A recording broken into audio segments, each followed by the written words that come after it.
Ngbeji ni aje manle ashonfio nje male we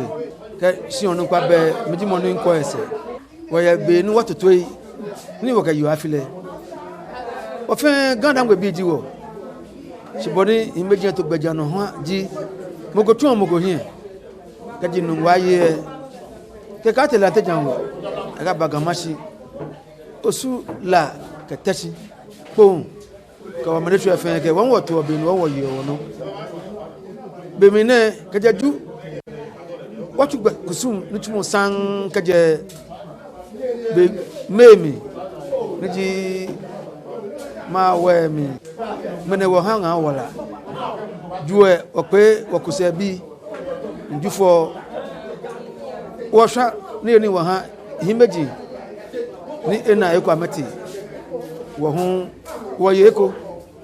nye boni fenu obaje bi ene wo kayo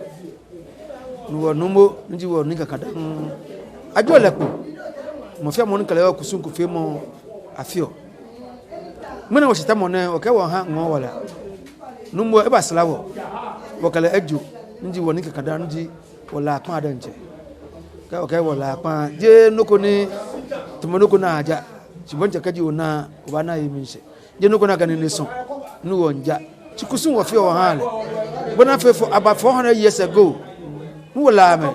nu oba to bi ene wo fe no ke kayo dafi obi onyongo